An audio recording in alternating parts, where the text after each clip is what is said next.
ඉතින් ආයිබෝන් කියලා පිළිගන්න ඔයාලා සියලුම දෙනාව. ඇත්තටම අද කතා කරන්න ආවේ ඊශ්‍රායල් නිෂ්පාදන අංශයේ රැකියාව සඳහා මොකද උනේ කියලා. මේ වෙනකොට ඔයාලා දන්නවත් ඇති, සමහර අය නොදන්න අයත් ඇති. ඊශ්‍රායල් වල තියෙන ඉදිකිරීම් ශාස්ත්‍රයේ රැකියාව සඳහා මේ වෙනකොට, ඒ කියන්නේ 2025 ජනවාරි මාසේ ඉඳලා 2025 මේ මාසේ 3 වෙනි මාසේ 18 වෙනිදා වෙනකොට ඊශ්‍රායලය සඳහා 1154ක් මෙහෙන් යවලා තියෙනවා. ඉතින් නිෂ්පාදන අංශයේ එතකොට මේ වෙනකන් කිසිම කෙනෙක් යවලා නැහැ. සාතු සේවා සහ ඉදිකිරීම් ඒ දෙක තමයි අපිට පේන්න තියෙන දැනට මෙයාලා ලංකාවෙන් එළියට යව කට්ටිය.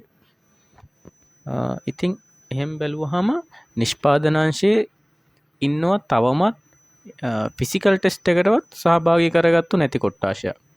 එම් බලපන් එතකොට ෆිසිකල් ටෙස්ට් එක කරලා විශාල ප්‍රමාණයක් ඉන්නවා මේ වෙබ් එකේ. අපි ඔය කියන්නේ වෙබ් එකේ කියන්නේ ඔව් මෙහෙමයි. ඉතින් අර මේ ඔයගේ වෙබ් එකට වැටුණ කට්ටිය වෙබ් එක කියන්නේ මෙහෙමයි. අපි නෝමලි පෙන්නනවානේ. අපි ඇක්ටිව් ඉන්නවා, වෙබ්සයිට් එකේ ඉන්නවා. එහෙම කියලා ඉන්න ලොකු කොට්ටාශයක් ඉන්නවානේ. ඉතින් මේ ඔක්කොම නිෂ්පාදන කට්ටිය. ඉතින් නිෂ්පාදන කට්ටියට මම මේ කතා කරන්නේ කිසිම කියන්නේ මේක ඉස්සරහට ප්‍රොසෙස් වෙනවා කියනවත් මොකොත් මේ නිවුස් එකක්වත් නැහැනේ. ඉතින් ඇයි අපි ඔක්කොමලා මේක එක්කෝ මේ ගැන කතා කරන්නේ නැතුව මෙහෙම දිගටම ඉන්නවද? සමහර අය මේවා ජොබ් අතෑරලා හිටපු කට්ටිය හිටියා. මේවා බලාපොරොත්තුෙන් ඉන්න කට්ටිය ඉන්නවා තාම. ඉතින් අපි මෙහෙම හිටියොත් සද්ද නැති හිටියොත් මම නම් කියන්නේ මේක ප්‍රොසෙස් වෙන එකක් නැති වෙයි.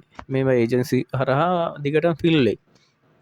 ඉතින් අපි එකතු වෙලා මේක මොකක් හරි ලොකු ගෲප් එකක් හදලා හරි ඒ වගේ මොකක් හරි දෙයක් කරලා හරි මේකට එක්කෝ කවුද අපේ විදේශ සේවා අමාත්‍යතුමා හරහා සම්බන්ධ වෙන්න මොකක් හරි වැඩපිළිවෙලක් හරි මොකක් හරි කරන්න වෙනවනේ.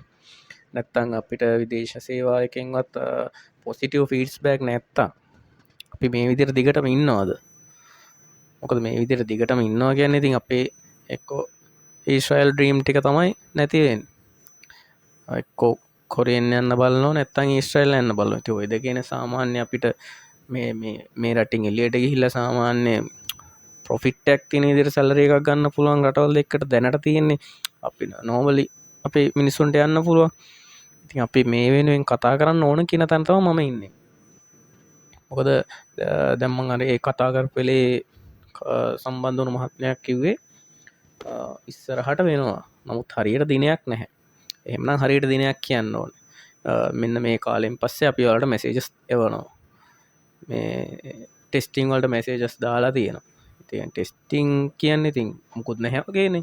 ටෙස්ටිං වලට මෙසේජස් කීපයක් දැම්මා කියන එක ඉතින් අපිට ගන්න පුළුවන් පොසිටිව් ෆීඩ්බැක් එකක් නෙමෙයිනේ.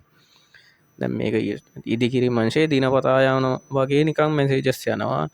මේ ඒගොල්ලගේ Facebook page එකේ අප්ලෝඩ් කරනවා. අද 32ක් ගියා, 54ක් ගියා. ඉතින් මේ වගේ ලොකු නම්බර්ස් දාලා ඉතින් මේ වෙනකන් 1000 ගාණක් යවලා තියෙනවා. ඒ වගේ ඉතින් ප්‍රොමෝෂන් වගේක් යනවා. ඉතින් මේ මම නම් කියන්නේ ඉතින් අපි මේ වෙනුවෙන් මොකක්ම හරි දෙයක් කරන්න ඕනේ.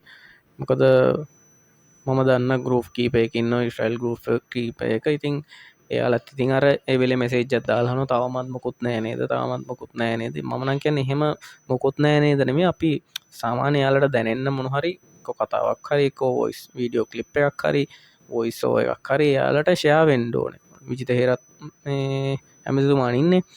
ඉතින් එක්කෝ එයාව සම්බන්ධ කරගෙන සාකච්ඡාවක් ඉල්ලන්න හරි මේ නැත්තම් මේ ඇත්තටම මෙයාලා කියන වගේ මේ කෝටා ඇප්‍රූව් වෙලාද තියෙන්නේ.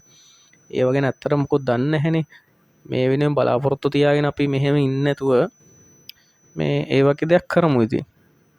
ඒ වගේ දෙයක් කරන්න කැමති නම් ඒ වගේ මොකක් හරි ගෲප් එකක් හදලා කට්ටිය එයාව හම්බෙන්න යන්න ඕන නම් ඉතින් මේකෝ මේ වීඩියෝ එකට හරි මේ කමෙන්ට් එකක් දාන්න. අපි එහෙම උනොත් ලොකු ගෲප් එකක් මේකට නිෂ්පාදන අංශයට ඇප්ලයි කරපු සහ ටෙස්ට් වල සහභාගී වුණු කට්ටිය ඔක්කොම එකතු කරගෙන ගෲප් එකක් හදලා ඉවරලා ඉතින් අපිට ලොකු දෙයක් කරගන්න පුළුවන් වෙයි. 2000 3000 දෙන එක නෙමෙයි. ඒක ඉතින් කොහොමත් ඉතින් තමන්ගේ ලක් එකට අදාළවනේ ඔක හම්බ වෙන්නේ. මේ ඉතින් ඒ වගේ දෙයක් කරමු. මං කියන්නේ මේ වීඩියෝ එකට හරි මැසේජ් එකක් දාන්න අපි ඔයාලගේ කොහොමද කන්ටැක්ට් වෙන්නේ WhatsApp අන හරි මොකක් හරි එක්කෙනෙක් මේක ඇඩ්මින් පාර්ට් එක අරගෙන ඉන්න ලොකු ගෲප් එකක් හදමු. හදලා ඉවරලා මේකට මොකක් හරි පිළිමයක් ගන්න පුළුවන් විදිහට කතා කරමු.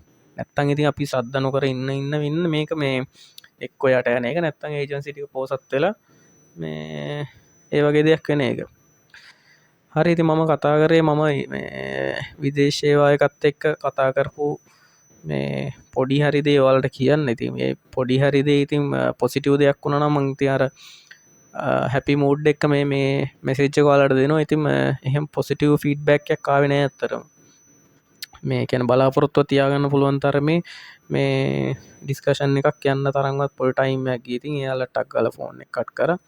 මේ මම කියන්නේ එක්කෝ ඔයාලත් තරම් බලන්න විස්තර අහලා බලන්න මේක කොහොමද කියලා යාලට පොඩි ප්‍රෙෂර් එකක් එතකොට එනවනේ. මේක එක්කෝ යාලම හරි අවශ්‍ය මේ අදාළ ඇමතිතුමාට හරි කියයි.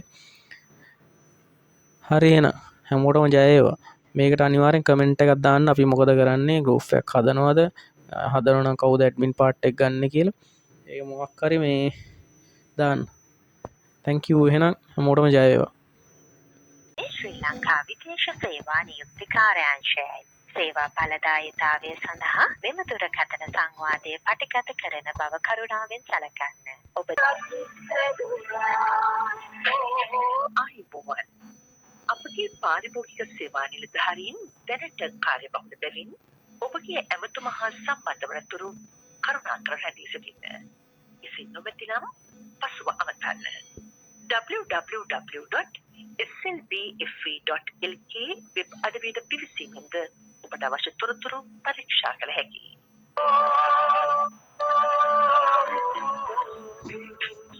ආයිබෝවන් විදේශ සේවා නියුක්ති කාර්යාංශය. ආයිබෝන් මැඩම් මම කතා කරන්නේ ඊශ්‍රායල් සම්බන්ධ පොඩි මේ පණිවිඩයක් දැනගන්න. ඔව් මොකක්ද සර්? අපි නිෂ්පාදනංශයේ ඊශ්‍රායල් වලට ඇප්ලයි කරපු මේ කෙනෙක් මමත්. මේ නිෂ්පාදනංශයේ මොනවා හරි අප්ඩේට් එකක් තියෙනවද මැඩම් අපිට? නිෂ්පාදනංශයේ සර් මේ මොන තාත්තද ඉන්නේ? කියන්නේ පළවෙනි ඉන්ටර්විව් එකට ගියාද? අපි ෆිසිකල් ටෙස්ට් එකක් කරලා ඉන්නේ. ඔව් ෆිසිකල් එකත් කරලා තර්ඩ් ඉන්ටර්විව්ස් වලට මැසේජස් ආවේ නැහැ තාම. කවදද ෆිසිකල් එකට ගියේ? අපි ගියේ 29 මිස් ජනවාරි. ඉන්නකො මම ඒ අංශයට යොමු කරන්නම් එතනින් චෙක් කරන්න සර්. හොඳයි. තුන්වෙනි එකට සර්ලට මැසේජ් එක එවයි. ඔව්. ඊශා නියෝජිත ඉදිරියේ පවත්තන එකට ලයින් එකේ ඉන්නකො දැනට මිස් මේ මැසේජස් ගියාද නිෂ්පාදනංශයට? එතනට කතා කරන්න ඕනේ සර්ලගේ මේ සර්ලා කාණ්ඩට මැසේජ් යවුවද කියලා ඔහම ලයින් එකේ ඉන්න එතනට යොමු කරන්න. ඕකේ.